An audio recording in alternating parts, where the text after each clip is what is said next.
안녕하세요. 저는 독립영화 감독이자 좀 좋아하는 여러 가지 일들을 하면서 20대를 보내고 있는 김혜리입니다. 만나뵙게 돼서 너무 반갑고요. 이제부터 30여 분 동안 저의 이야기를 할 예정인데 잘 들어주시면 감사하겠습니다.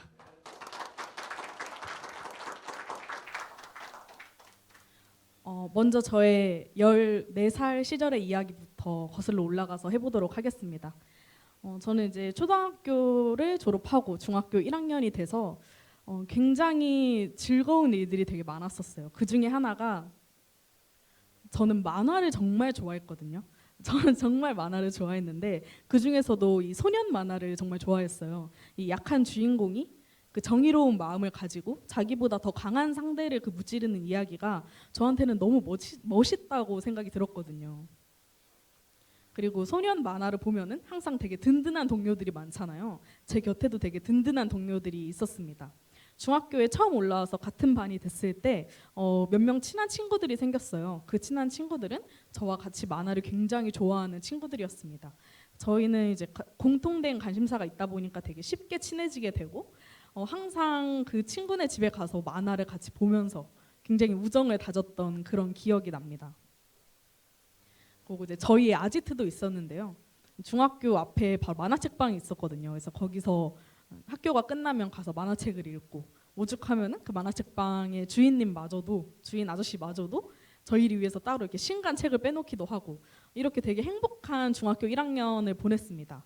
그러고 나서 이제 저는 중학교 2학년이 됐죠. 반 애들이랑은 다 흩어지고 저는 또 다른 친구들을 사귀어야 하지만 저한테는 그 정도의 친화력이 많이 없었거든요. 그래서 되게 친해지기도 어렵고 되게 힘들었습니다. 근데 어떻게 하다 보니까 이제 중학교 2학년 때 또 옆에 앉은 친구와 우연히 말을 섞게 되면서 굉장히 친해지게 된 거예요. 근데 그 친구의 다른 친구들을 보니까 저랑은 모르게 되게 거리감이 많이 느껴졌어요. 되게 동물적인 직감으로 알 수 있었어요. 저 아이들은 나와 뭔가 다른 아이들이라는 거를 되게 동물적인 직감으로 알 수 있었는데 뭔가 그 당시에 저는 제 자신이 되게 초라하다고 한 번도 느껴본 적이 없었는데 그 아이들 곁에 있으면 왠지 제가 초라해지는 기분이 들더라고요. 그 아이들은 되게 화려했고 되게 예뻤고 되게 꾸밀 줄 아는 되게 놀 줄 아는 애들이었거든요. 그에 비해서 저는 굉장히 좀 초라한 아이처럼 느껴졌던 것 같아요. 근데 이제 그 제 옆에 앉은 친구가 어느 날 같이 저한테 밥을 먹자고 하더라고요. 자기 친구들이랑 같이.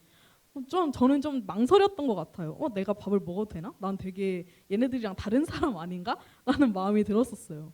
그래도 왠지 모를 설렘을 품은 채 함께 밥을 먹게 되었고 그 후로 저는 그 아이들과도 가까워지고 그 친구들이랑도 친해지면서 되게 가까운 사이가 되었던 것 같습니다. 그런데 가까워지면 가까워질수록 저의 초라함이 더 많이 드러나게 되는 거예요. 이 아이들 속에서 뭐 치마를 줄이지 않은 아이도 저밖에 없었고 화장을 하지 않은 아이도 저밖에 없었고 이렇게 렌즈 대신에 안경을 낀 아이도 저밖에 없었거든요. 근데 그게 뭐라고 저는 되게 제 자신이 되게 너무 작아 보였어요. 되게 못나 보였고 그래서 그 아이들과 되게 비슷해지고 싶어서 굉장히 많은 노력을 했습니다. 그 아이들은 되게 아이돌에 대해서 되게 좋아하더라고요. 아이돌들을. 그래서 저는 집에 가서 막 아이돌에 대해서 공부를 했습니다. 막 그 당시에 막 비스트라는 아이돌 굉장히 인기가 많았는데 막 그 비스트라는 아이돌에 대해서도 막 공부를 하고 이런 화장품이 있구나. 이런 메이크업 옷들이 있구나 하면서 되게 공부를 하고 이제 한 번도 그런 부탁을 해봤던 적이 없었는데 이제 엄마한테 가서 나 이 메이커 신발이나 이 메이커 가방을 사야 된다. 이거 안 사면 나 큰일 난다. 막 이러면 사달라고 하고 엄마는 막 그런 거 사주시고 그러다 보니까 그 아이들이랑도 점점 가까워질 수 있었던 것 같아요. 말이 통하기 시작을 한 거죠. 관심사가 이제 비슷해지다 보니까 그러다 보니까 저도 내가 이제 이 무리에 어울릴 수 있게 되었어라는 생각이 들었습니다. 그 아이들 사이에서 뭔가 내가 낄 수 있게 된 것 같았어요. 근데 그러면서 점점 그 1학년 때 친해졌던 아이들을 점점 잊혀지고 만화에 대해서도 자연스럽게 잊혀지게 되었습니다. 근데 이제 어느 날 그 1학년 친구들이 이 아이들과 같이 있는 틈에서 저를 찾아온 거예요. 그래서 막 만화 얘기를 꺼내려고 하는 거예요. 그래서 저는 되게 바보처럼 화장실로 도망쳐 버렸어요. 그 핑계를 대면서. 왜냐하면 이 아이들과 같이 있을 때 그 1학년 아이들과 함께 섞이는 저의 모습을 보여주고 싶지가 않았어요. 왜인지는 되게 분명했습니다. 저는 제가 오타쿠라는 걸 들키면 모든 게 다 무너져서 제가 왕따가 될 것 같았어요. 그래서 그 모습을 필사적으로 숨겼고 제가 계속 그렇게 피하는 모습을 보여주다 보니까 그 1학년 때 친구들도 쟤가 나를 피하네 하면서 이제 저한테 점점 가까워지지 않게 되더라고요. 만화랑도 당연히 멀어졌는데 저희 그 학교 앞에 만화책방이 있다 했잖아요. 근데 그 만화책방도 곧 폐업을 하더라고요. 되게 기분이 이상했어요. 나랑은 이제 상관없는 건물일 줄 알았는데 폐업을 하니까 되게 기분이 이상했어요. 그리고 제가 멀리서나마 그 1학년 친구들이 노는 거를 한번 봤었는데 아직도 그 만화 얘기를 하면서 놀고 있더라고요. 그래서 그 모습 보면서 쟤네들은 아직 이제 우리 중학교 2학년이나 됐는데 아직도 저렇게 어린애들처럼 노네? 라는 생각을 하면서도 왠지 모르게 부러움이 있었던 것 같아요. 근데 그 부러움이 저도 너무 당황스러웠어요. 왜냐면은 저는 다른 사람들이 생각하는 되게 멋진 아이들이랑 어울리는데 내가 왜 쟤네들이 부럽지? 라는 생각이 드는 되게 당황스러운 부러움을 느꼈습니다. 그리고 저는 이제 중학교를 졸업하고 고등학교에 들어갔습니다. 저는 이제 중학교 때 그 습관처럼 그 친구들한테 항상 맞춰주면서 내가 노력해가면서 친구들을 사귀었어요. 제 관심사가 아니더라도 그 친구의 관심사를 제가 공부해가면서 친구들을 사귀었기 때문에 되게 좀 힘든 것도 있었지만 그 행복했었던 것 같아요. 친구를 사귈 수 있다는 거에. 근데 그게 이제 고등학교에 들어가면서 훨씬 더 심해지게 되었습니다. 일단 사람들이 저와 있으면 행복하기를 바랬어요. 제가 웃음을 주고 싶었고 제가 뭔가 이 분위기를 깰 만한 행동을 절대 하지 않으려고 노력했습니다. 혹시라도 제 안에서 뭔가 까칠함이 튀어나오려고 한다면 바로 집어넣고 좀 기분이 나빠도 항상 웃는 얼굴을 하면서 싸움으로 이어질 것 같은 상황이 혹시나 생길 것 같으면 바로 회피하고 좋은 말을 해주고 항상 이런 식으로 고등학교 시절을 보냈습니다. 그러다 보니까 얘는 뭘 해도 그냥 웃는 애야 하면서 되게 그냥 만만하게 무례하게 저를 대하는 사람들도 굉장히 많아졌어요. 근데 저는 그런 대우를 당해도 항상 웃는 얼굴을 잃지 말자라고 생각을 했어요. 왜냐면은 저는 최대한 적을 만들지 않는 게 저의 삶의 모토였거든요. 이 당시에. 네, 그래서 저는 제 상냥을 팔아서 사람들한테 호감을 샀습니다. 그런데 되게 이상하게 사람들이 엄청 많아졌거든요. 그러다 보니까. 근데 또 이게 제가 행복한지를 잘 모르겠는 거예요. 분명 내 곁에 사람들은 많은데 행복한지를 잘 모르게 됐어요. 그리고 이 상냥팔이 소녀한테는 정말 좀 치명적인 약점이 있었어요. 사람들이 좀 지치고 힘들다 보면은 상냥했던 사람들도 그 상냥함이 없어지는 순간이 오잖아요. 그런 순간이 와서 제가 조금이라도 좀 이렇게 삐뚤 말투나 좀 안 좋은 느낌을 풍기면 사람들이 저를 몇 배로 더 싫어한다는 거였어요. 되게 갑자기 저한테 얘는 착했던 애인데 왜 갑자기 이렇게 됐지? 하면서 되게 저를 이렇게 비호감으로 생각을 하더라고요. 그래서 저는 방법을 하나 찾았습니다. 바로 가짜 상냥을 잔뜩 만들어 두는 거였어요. 이렇게 웃는 얼굴이 항상 나는 탑재돼 있어야 돼. 부드러운 말투가 난 항상 섞여 있어야 되고 난 항상 내 감정을 숨겨야 돼. 그래야만 난 사람들이랑 어울릴 수 있어. 사람들은 내게 그래야만 호감을 표시할 거야. 라는 생각이 들었어요. 그래서 저는 이렇게 항상 가짜 상냥을 만들어 뒀습니다. 그런데 이러면 이럴수록 사람들한테는 엄청 친절한 사람이 됐지만 제 자신한테는 굉장히 까칠한 사람이 되더라고요. 다른 사람들한테 쏟을 에너지가 너무 많아서 제 자신한테 쏟을 에너지는 없었던 것 같아요. 그러면서 점점 저는 제 자신을 좀 제 자신에게 좀 더 등 돌렸던 그런 계기였던 것 같습니다. 그리고 이제 고등학교를 졸업하고 대학교에 들어갔습니다. 제가 이렇게 인간관계 때문에 되게 피로한 고등학교 시절을 보냈지만 저는 이제 고등학교 시절에 되게 자랑스럽게 말할 수 있는 건 전 되게 어려서부터 제 꿈에 대한 확신과 열정이 있었어요. 저는 영화를 너무 하고 싶었습니다. 영화가 너무 좋았고 좀 나는 나중에 크면 영화라는 이 예술과 산업계에 정말 큰 한 획을 그어야지 라는 욕심이 있었어요. 지금도 마찬가지고요. 그렇기 때문에 대학교 과도 영화와 관련된 과로 진학을 했고 제가 좋아하는 것들을 하면서 공부를 하니까 성적도 쑥쑥 오르고 너무 즐거운 대학 생활을 보냈습니다. 그렇게 자연스럽게 제가 좋아하는 것들을 공부하다 보니까 뭐 수석도 여러 번 하고 상도 많이 받고 주변에서도 되게 칭찬을 많이 해줬었어요. 근데 칭찬을 받으면은 기분이 나쁠 만한 사람은 없잖아요. 다 기분이 좋아지는데 저한테는 그 칭찬이 너무 중독적이었나 봐요. 저는 이제 제가 흥미로운 공부를 하려고 공부를 하는 것이 아니라 이 칭찬을 듣기 위해서 공부를 했습니다. 근데 공부뿐만이 아니라 이제 제가 대학교 3학년 때 영화를 하나 만들었거든요.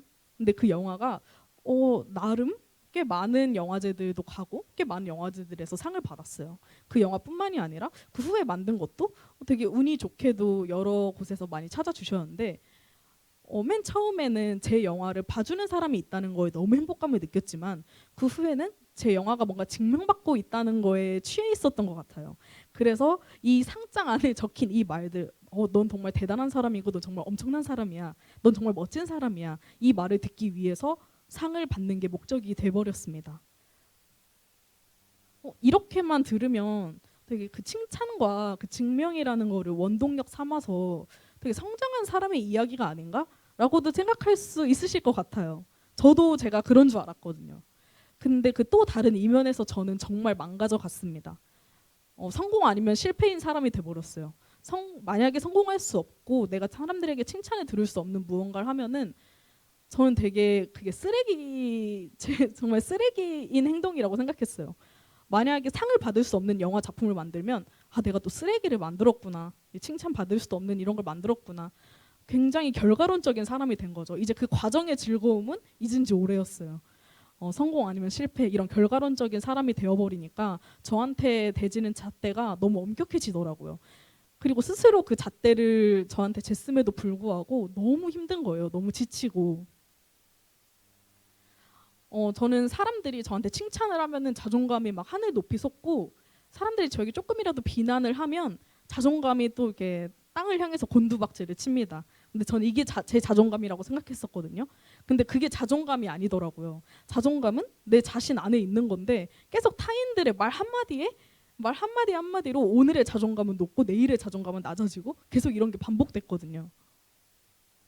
근데 이거를 알았다고 해도 저는 증명하는 거를 멈출 수가 없었어요. 제가 계속 증명을 해나가야만 될 것 같았고 그 증명하고 있는 거를 모두가 다 알아봐줬으면 했어요. 정말 심각한 증명 중독에 걸려서 너무 힘들었습니다. 왜냐하면 증명을 계속 해나가지 않으면 제 자신이 뭔가 흐릿해지는 기분이 들었어요. 제가 점점 투명해지고 제가 증명을 하고 있지 않으면 제가 사라져버릴 것만 같다는 기분이 들었거든요. 그렇다고 제가 증명을 계속 했을 때 제가 좀 뚜렷해지는 기분이 들었을까요? 안 들었어요. 저는 분명히 열심히 증명을 하고 있고 나라는 사람이 누군가인가를 계속 사람들한테 보여주면서 살고 있는데 내 자신이 뚜렷해지는 느낌이 드는 게 아니라 뭔가를 계속 잃고 있다는 기분이 드는 거예요. 내가 지금 뭔가를 놓치고 있다는 기분이 드는데 뭔지는 모르고 그래서 그냥 더 열심히 사람들에게 칭찬을 받으려고 했었던 것 같아요. 저는 이제 중학교 때는 그런 마이너한 모습은 계속 숨겼고 고등학교 때는 항상 웃는 얼굴을 보여주기 위해서 노력을 했고 대학교 때는 멋지지 않은 모습은 절대적으로 감추고 이런 모습을 살다 보니까 이런 생각이 들더라고요. 그럼 나는 되게 지금 가짜 인생을 살고 있는 게 아닌가? 왜 나는 되게 가짜의 모습만 보여주면서 살고 있지? 근데 이런 생각도 들었어요. 진짜인 모습보다 가짜인 모습으로 사는 것도 나쁘지 않잖아. 사람들이 그런 모습을 더 좋아하고 내 자신마저도 그 모습이 더 좋은데 그냥 나 가짜의 모습으로 살아갈래 라는 생각이 들었습니다. 그래서 그냥 저는 저의 진짜 모습한테 등을 돌렸어요. 가짜의 모습만을 쫓았고 그냥 진짜인 모습은 보고 싶지 않았어요. 그러다 보니까 제 안에 있는 제 자신도 그냥 저를 보기를 거부하더라고요. 그래서 저는 제 자신과 이렇게 등을 마주한 채 가까워지려고 노력하지 않았습니다. 멋있지 않은 모습이라고 생각했어요. 제가 아는 제 자신은 되게 찌질한 구석이 되게 가득한 사람이었었거든요. 그래서 제 자신을 감옥으로 가뒀습니다. 이 표정 관리도 못하고 되게 찌질하다고만 생각되는 제 자신을 사람들 앞에서 보여주고 싶지 않았어요. 그래서 저만의 깊은 감옥으로 가뒀습니다. 열어달라고 해도 열어주지 않았어요. 왜냐하면 저의 가짜의 모습을 보여주다가 진짜의 모습이 조금이라도 튀어나오면 사람들이 뭔가 달아나 버릴 것 같았어요. 제 옆에 남아있지 않을 것 같았어요. 그래서 절대 꽁꽁 감춰놓고 보여주지 않았습니다. 그러다 보니까 제 자신도 이제는 제 진짜 모습이 뭔지 모르겠더라고요. 그리고 이제 대학교 4학년 때 제 인생을 바꿀 만한 사건이 하나 등장합니다. 제가 아까 말씀드렸듯이 전 영화과에 재학을 하고 있었는데요. 영화과에서는 졸업을 하려면 자신의 졸업 작품, 졸업 영화를 하나 만들어야 졸업을 할 수 있어요. 근데 그 영화를 만드는데 정말 너무 힘든 거예요. 그 정말 좋은 영화를 만들겠다는 일념 하나로 되게 빚까지 내면서 영화 자금을 모으고 심지어 영화 촬영 도중에는 갑자기 다리가 다쳐서 막 응급실에 갔다 오고, 그리고 또 원하는 대로 막 영화가 풀리지 않으니까 저 자신이 막 계속 그 현장에서 고민을 하면서 저를 막 도와줬던 사람들과 함께 막 밤을 막 며칠간을 새다 보니까 이게 약간 멘붕이 오는 거예요. 이게 정신적으로도 힘들고 체력적으로도 힘드니까 내가 이걸 괜히 찍는다고 했나? 막 날 도와줬던 사람들도 있는데 막 그 앞에서 한없이 나약해지고 너무 힘들고, 근데 제가 결국 폭발을 했습니다. 네, 왜냐면은 그 너무 힘들고 제가 되게 예민한 상황이 돼버리니까 갑자기 제 안에 그 감옥에 가둬놨던 그 진짜의 모습이 한순간에 뛰쳐나오더라고요. 네, 가짜는 이렇게 오래가지 못한다는 것을 깨닫게 됐습니다. 갑자기 뛰쳐나와가지고 막 사람들한테 되게 감정적인 얘기를 하고 되게 무례한 모습을 갑자기 보여주게 된 거예요. 정말 뜬금없게도. 결국 저는 그 촬영이 끝난 뒤에 타인들과 잘 풀었을까요? 아니죠. 저는 일단은 사람들에게 미안하다는 감정도 있었지만 제 자신을 보고 실망할 사람들이 너무 무서웠어요. 그리고 이런 모습을 보여준 제가 너무 창피하고 너무 수치스러웠어요. 이 진짜의 모습을 보여주니까 막 사람들이 나한테 다 떨어져 버릴 떠나갈 것 같은 그런 마음이 들어서 저는 그냥 저만의 깊은 동굴 안으로 숨어버렸습니다. 저는 SNS를 굉장히 좋아하거든요. 근데 SNS도 끊었어요. 왜냐하면 그건 사람들과 소통을 해야 하는 그 어플이기 때문에 그것도 다 끊고 그냥 저 혼자만의 시간이 필요했었던 것 같아요. 그래서 되게 깊은 동굴 안에서 혼자 있었습니다. 근데 되게 뜻밖에도 이 동굴 안에 있었던 시간이 저의 인생을 바꾸는 사건이었어요. 되게 그 깜깜한 동굴 안에 있으니까 제가 어떤 모습을 해도 볼 사람이 없잖아요. 그래서 저는 한 몇십 년 만에 그 가짜의 형태를 포기했던 것 같아요. 그래서 그냥 진짜인 모습으로 그냥 지냈어요. 볼 사람이 없으니까, 저 혼자니까. 그러다 보니까 저희 깜깜한 곳에 있으면은 맨 처음엔 너무 깜깜하더라도 조금만 지나면 이렇게 주변이 보이기 시작하잖아요. 그 동굴 안에 있으니까 그냥 서서히 저 자신의 모습이 보이기 시작했습니다. 근데 그곳에는 되게 감정 표현하는데도 서툴고 되게 그냥 좀 무서워하는, 사람들이 무서워하는 그런 아이가 한 명 있더라고요. 되게 사랑받는 것을 되게 좋아하는데 미움받는 것은 너무 무서워하는 아이를 한 명 발견을 하고 너무 미안하다는 생각이 들었어요. 이게 사람들이 싫어하는 모습이라고 생각해서 저마저도 외면하고 있었던 모습이었던 거예요. 그래서 너무 미안하다는 생각이 들어서 내가 앞으로 이렇게 살아가야 하나? 쭉 이렇게 제 자신의 진짜 모습을 방치해둔 채로 그냥 가짜의 모습으로 살아가야 하나? 아니, 난 이렇게 살면 안 될 것 같아 라는 생각이 들었습니다. 그래서 이 동굴에서 빠져나오기로 결심을 했습니다. 그 결심을 하고 제가 제일 먼저 한 일은 제 안에 가둬놨던, 제가 마음에 안 들어하던 이러한 제 자신들을 석방시키는 거였어요. 나는 되게 찌질한 모습을 보여주고 싶지 않고, 나는 되게 나의 그 오타쿠스러운 면도 보여주고 싶지 않고, 우울한 모습도 보여주고 싶지 않아서 감춰뒀던 제 자신들을 그냥 석방시켜 버렸어요. 네. 무죄를 증명받고 탈출을 하고 나니까 비로소 그때서야 저도 그 동굴에서 탈출을 할 수 있게 되더라고요. 저는 진짜 초코 케이크를 되게 좋아하는데요. 저 말고도 아마 대다수의 사람들이 다 초코 케이크를 굉장히 좋아할 거라고 생각을 해요.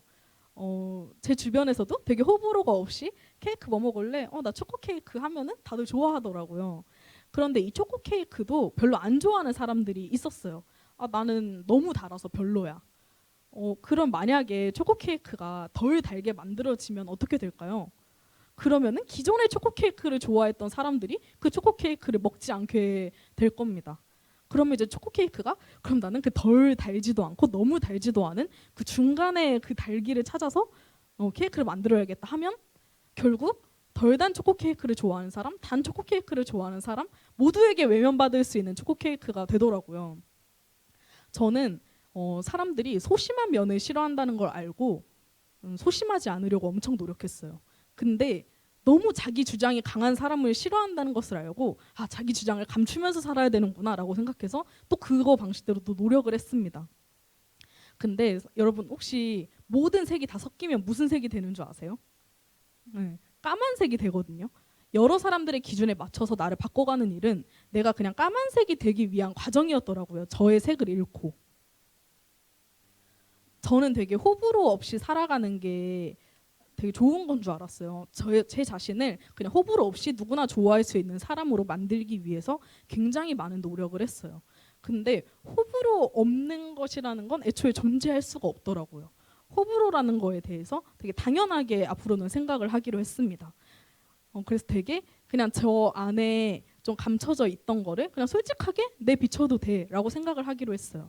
저는 솔직하지 못한 사람들의 심리를 굉장히 잘 알고 있어요. 무엇 때문에 감추고 싶고 사람들에게 무엇 때문에 이걸 보여주고 싶어 하는지 알고 있지만 저는 그래도 조금 솔직해져 보라고 권유를 하고 싶어요. 왜냐면은 저는 정말 솔직해지고 난 뒤에 정말 긍정적인 변화들이 많이 있었거든요.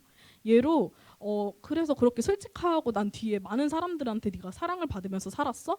잘 모르겠어요. 왜냐면 이제는 사랑받고 미움받는 거에 그냥 크게 집착을 하지 않게 됐어요. 저는 이게 저에게 일어난 가장 큰 변화라고 생각을 합니다.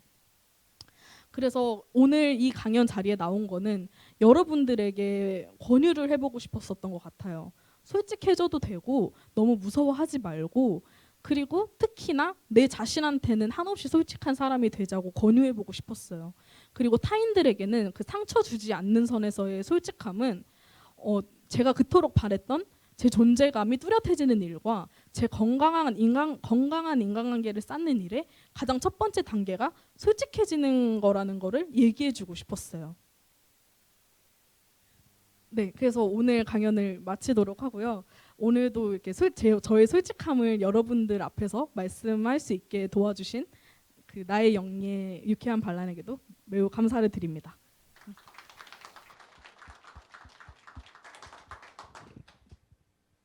네, 김혜리 선생님 수업 잘 들었습니다. 김혜리 선생님께 질문이 있으신 분들은 손을 들어주시면 마이크를 전달드리겠습니다.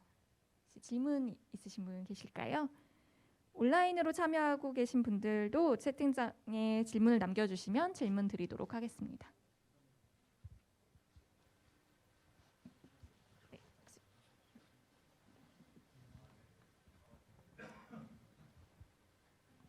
그 솔직한 강의 정말 잘 들었습니다.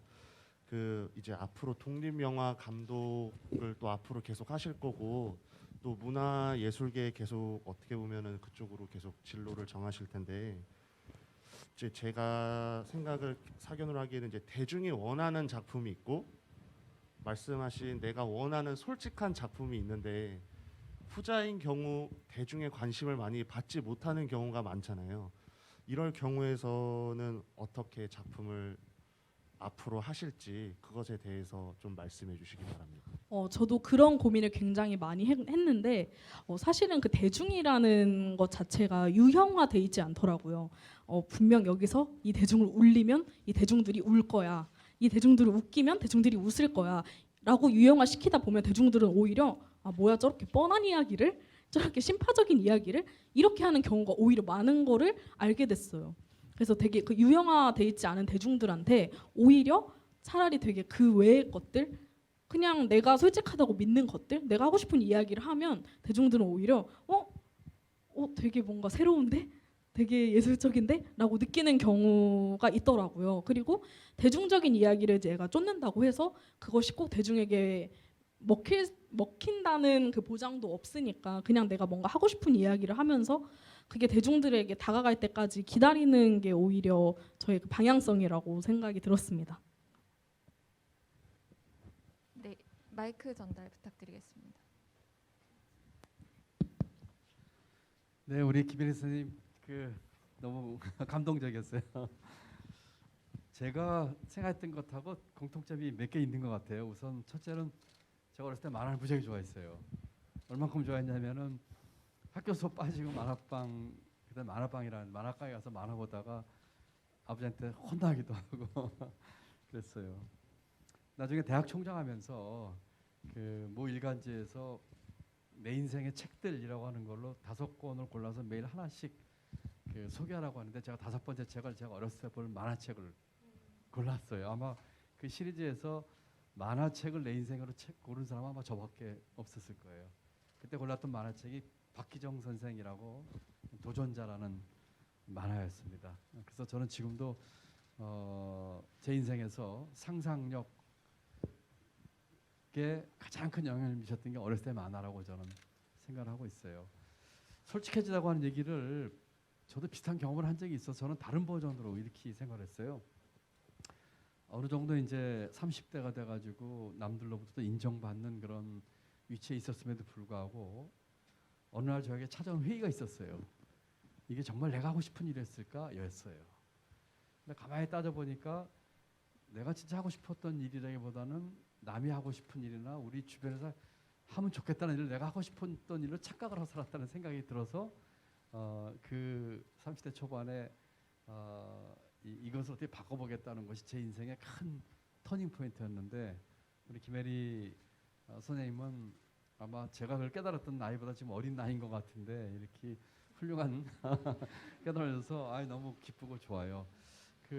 우리 학생들이 청년들이 우리 김혜리 선생님 표현대로 하면은 더 솔직해질 수 있는 거 또는 제 표현대로 하면은 정말 자기가 하고 싶은 일을 찾는 시도를 하게끔 했으면 좋겠는데 우리 사회와 교육 제도가 그걸 너무 많이 막고 있는 것도 있지만 솔직해지고 또는 저처럼 자기가 하고 싶은 걸 찾는 시도를 우리 학생들이 하려면은 우리 학생들이 어떻게 하면 좋을까요? 지금 선생님이 보시기에 우리 김혜리 선생님 우리 이제 오늘 학생이니까 보시기에 우리 젊은이들에게 솔직해져라, 네 감정에 솔직해져라, 네가 하고 싶은 걸 찾아봐라 하는 충고 말씀을 이렇게 했으면 좋겠어 하는 걸 준다면 아주 현실적으로 어떤 충고를 주실지 한번 들어봤으면 좋겠습니다.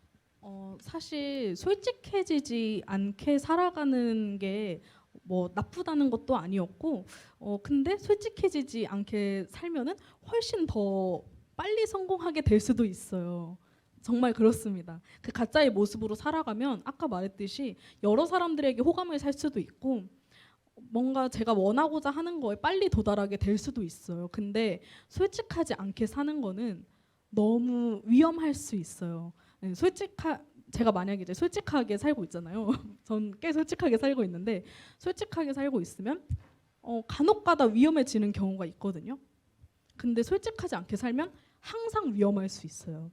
왜냐하면은 내 자신이 지금 하고 있는 거에 대해서도 내가 굉장히 잘 하고 있나? 이 판단선도 흐려질 수도 있고 내가 지금 이거 성공을 했다고 해서 모두에게 인정을 받았다고 해서 내가 지금 잘 살고 있는 건가? 내 자신한테 솔직하지가 않은데 네, 계속 이렇게 의구심이 들 수 있거든요. 그래서 저는 꼭 해주고 싶은 얘기가 솔직하게 살면 몇 번 되게 힘들 수 있어. 위험할 수 있어. 근데 솔직하지 않게 살면 항상 위험하고 힘들 수 있어 라는 얘기를 해주고 싶습니다. 네. 온라인상으로도 질문이 들어왔는데요. 두 분 질문이 좀 비슷한 것 같아요. 혹시 잠수를 타거나 혹은 사람들에게 항상 배려하다가 싫은 소리를 하면 주변 사람들이 너 변했다 혹은 실망하는 경우도 있을 것 같은데 그런 경우가 없었는지 물어보셨고 또 만약 그런 일이 있다면 그런 친구들과 소통하기 위해서 어떤 노력이 필요했는지 그렇게 두 가지 질문이 있습니다. 있었어요. 제가 이제 잠수를 타고 갑자기 뭔가 사람이 변하다 보니까 너 되게 예전에는 되게 친절했는데 이제 안 그러네? 라는 반응도 있었는데 이건 이제 제가 뒤에 말했던 그 호불호와 되게 연관이 되지는 것 같아요. 제가 이제 점점 호불호가 생긴 사람이 되어버린 거죠. 근데 저는 그게 꼭 나쁘다고만은 생각이 안 들어요. 만약에 되게 여러 사람들이 너 이거 고쳐야 할 것 같아. 너 이거 되게 좀 잘못된 행동이야라고 말했을 때 제가 판단을 했을 때 아 그래 내가 좀 잘못하고 있구나라고 깨달으면 저도 당연히 고치려고 노력을 할 거예요. 근데 만약에 제가 표현하고자 있는 거에 대해서 그냥 내가 느낀 감정을 표현했다고 누군가가 저한테 그거는 너무 좀 아니지 않아?